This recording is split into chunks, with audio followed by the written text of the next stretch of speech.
Hi, this is James Cook of the University of Maine at Augusta. I'm recording this video for students in SSC 334, which is our Cultivating Community, the Community Garden Seminar.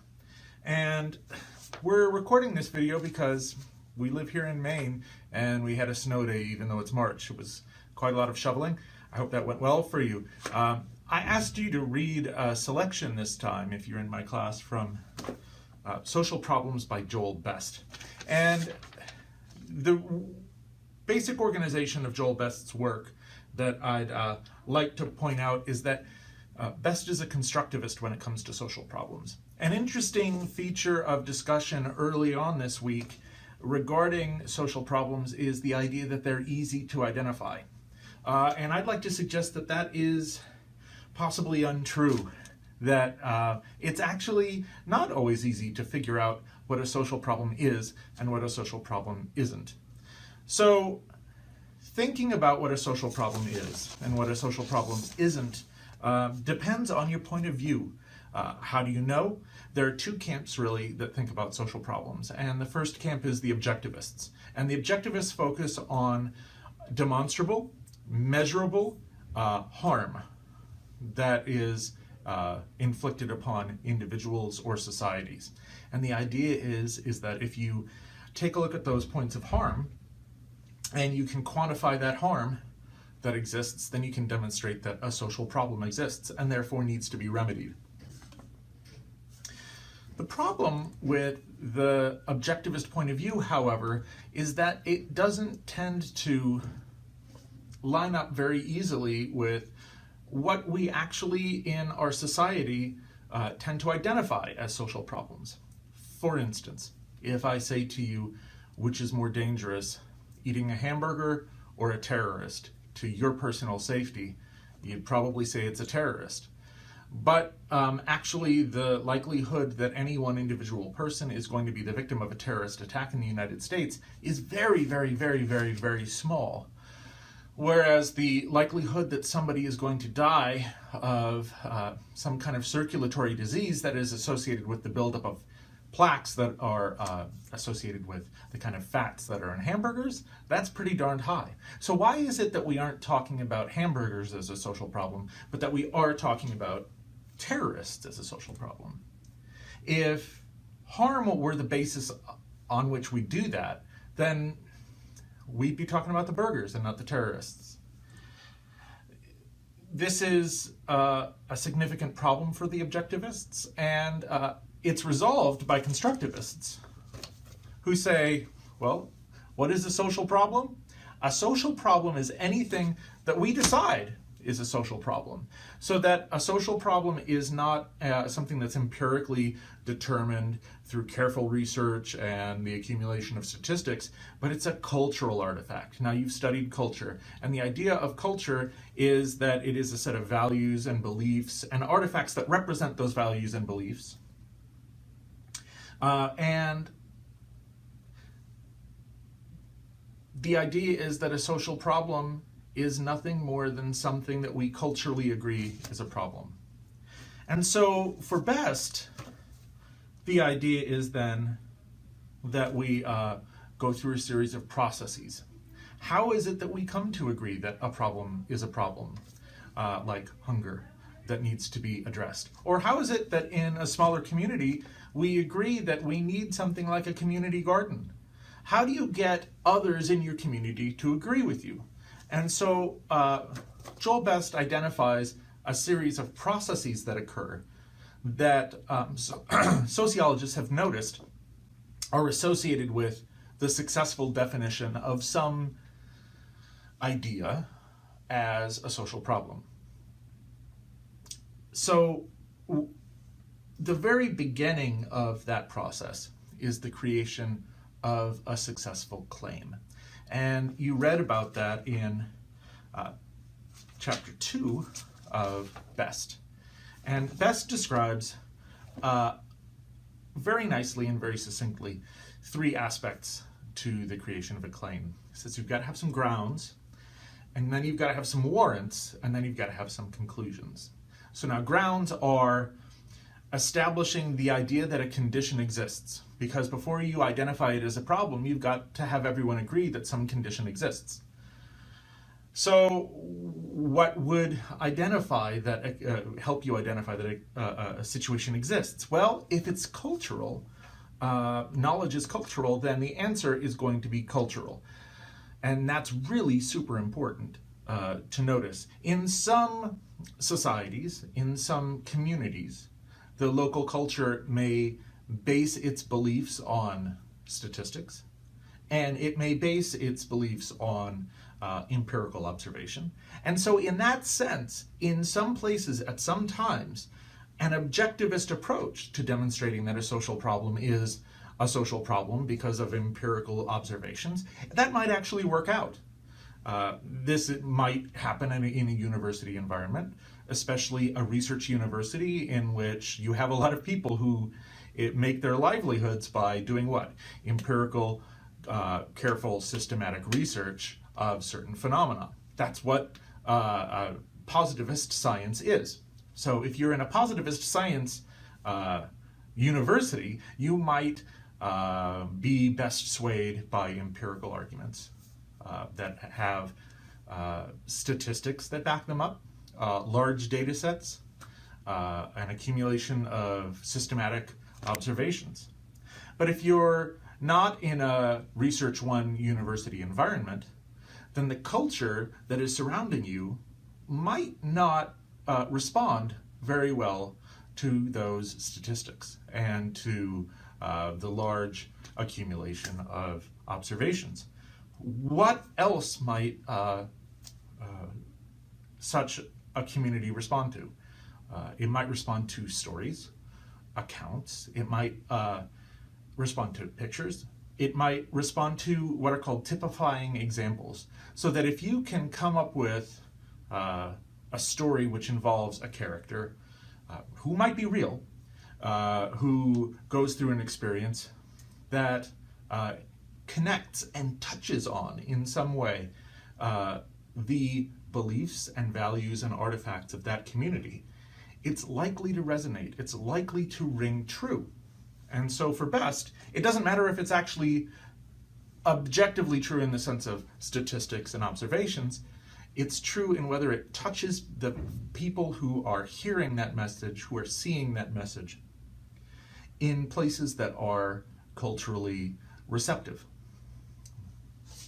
So once you've established, either through systematic observation or the telling of a good story that is consonant with culture, you have to do something separate, which is to say that the situation is a problem. You can certainly identify that a situation is occurring, but people might not consider it to be that much of a problem. For instance, we know that automobile accidents happen all the time. They kill tens of thousands of people. And yet, while we think of them as individual level problems, we don't tend to think of them as large social problems in our communities that we need to do something about. Instead, we simply note that they happen. If they happen to people that we know, we mourn them. But we don't tend to have this strong urge to do something to majorly restructure our society, to do something about that problem that we all know exists. We see it in the newspaper every day. On the other hand, the death of a very few people in a culturally resonant way can be turned through the presentation of a warrant to a social problem, if the warrant is there. So what are the elements of a warrant that work? Well, you have to appeal to values, right? So if grounds are about beliefs, warrants are really about values. And the key is these values might be religious, they might be moral, they might be regarding rules or laws or traditions, but all of those are ways of thinking about what we think ought to happen and ought not to happen. So once you establish that a situation exists, the next thing you need to do is to appeal to people's sense that that is not morally correct or religiously correct, or that's not following the rules, and we all agreed to these rules, or these laws, or these regulations. Something that we morally feel is the way that things are done. If our values, what we hold to be important, are being threatened, we're much more likely to consider that that is a problem. For instance, if you can show that children are being hurt, right? The phrase, think of the children, has become almost a cliche. But why are cliches there? They're there because they're common. And one of the values that we have in most of our communities in the United States is that we strongly value our children. So if you can appeal to that notion of children, you've got a good warrant. You may have other kinds of warrants. Some of those warrants, if you're in an empirically based community, might have to do with harm. That there are so many people that are hurt, that are killed. If you're an economist, you might want to talk about, and you're in an economic community of other people who are perhaps in a chamber of commerce, business-minded people, you might want to talk about profit loss on an annual basis, right? If you're in a really tight-knit community, you might continue your typifying example, and you might not say, now you might say that this is certainly something that's happened in your typifying example, but in that typifying example, a particular person, a valued member of the community, somehow was harmed or hurt or killed, or their family was hurt or harmed or killed, and you can show that grief, or you can show that suffering, or you can show that pain, and this is something that relates to what people know, then that is also something that could lead to a successful warrant. The final piece is a conclusion, and the conclusion is to say, assuming that we have a demonstration that a condition exists, that something is happening, and assuming that we have something that is a good warrant or a resonant warrant in some way, that helps people understand that this is a problem, that it is something that is wrong, it is something that is dissonant, it is something that doesn't fit in our moral sense of what a life should be, an individual life or a communal life. Then you have to have a suggestion, a conclusion. What are we going to do about it? And there, culture also matters. And so culture is about beliefs, culture is about values, culture is also about regular practices, that this is the way that problems are solved in our community. And so going through and doing, you might say, a cultural census to think about how do people tend to solve problems in our community might lead to the observation that there are particular paths that once problems are demonstrated, paths by which those solutions tend to happen. Now you have a choice. You can choose that path, that well-greased path, or you might have been trying along the way to say that that regularly well-greased path for solving problems in the community is itself part of the problem. In that case, you have to make a much more difficult demonstration. You have to argue against the current structure in order to arrive at a solution. And so thinking about how you talk about grounds, talk about warrants, and talk about conclusions is not separate from culture. According to Best's point of view, it's not an objective process. It is entirely subjective. And what matters is making a sensitive, rich, well-attuned reading of the community you're trying to affect to figure out what is going to really resonate with people and get them to pay attention, get them to agree that a situation exists, get them to agree that it's a problem, and get them to agree that this is the way for us to solve it. Well, in a sense, that's your job. So if you think about your last puka, your job was to do a cultural census, to take a look at the beliefs, the values, and the artifacts that surround your campus culture, to figure out what are the norms, what are the beliefs we have about the way the world is, about the way the world should be, and how are things done? What are the regular practices at UMA Bangor? If we want to have a community garden, you need to know those in order to do what? Well, work on your next PUCA, and PUCA stands for Personal Out of Class Assignment. In this next week's PUCA, your job is to create a piece of messaging. Now, I'm not saying what form that has to take. It could be a video, it could be a poster, it could be an article for a newspaper, it could be a letter to the editor, it could be a treatise, an academic treatise. It could be, I don't know, a mixed martial arts demonstration. I don't care, as long as it actually gets the job done. In effectively messaging the need for a community garden at UMA Bangor. And to do that, you have to have your grounds, your warrants, and your conclusions. I want to see that when we come in next week. I want you to bring it, and I want you to be able to talk about it in the PUCA that you'll turn in, this paper that you turn in on our Blackboard site. And I want it to touch all the bases. I want you to justify, with reference to UMA Bangor culture, that you've seen exactly what's going on. So that's the connection to the PUCA, the personal out of class assignment that you had before, and the one that's upcoming. It's also, this consideration is connected to your term project, because in your term project, you're going to be making not just a project, a successful project that does something to aid the garden in some way, but you're going to need to justify it. You're going to need to make a successful claim that is going to demonstrate that you have grounds, you have warrants, and you have conclusions that indicate that it's solving some kind of social problem, some kind of need, because otherwise, why are we doing it? And in order to do that, you're going to need to be able to reference possibly an objectivist point of view. You may be able to demonstrate some empirically rigorous kind of harm.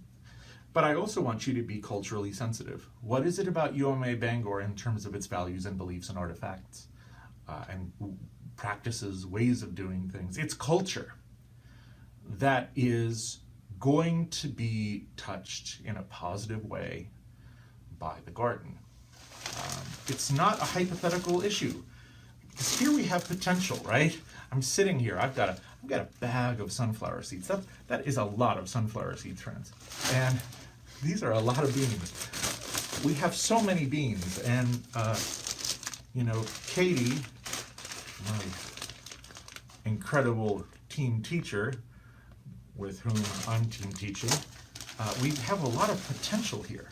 But in order to make this potential grow into reality, we've got to make a connection. We have to have actual hands that are putting these seeds in the soil, that are growing this food, that are doing something useful with that food, and in the process, that are meeting the needs of the UMA Bangor community.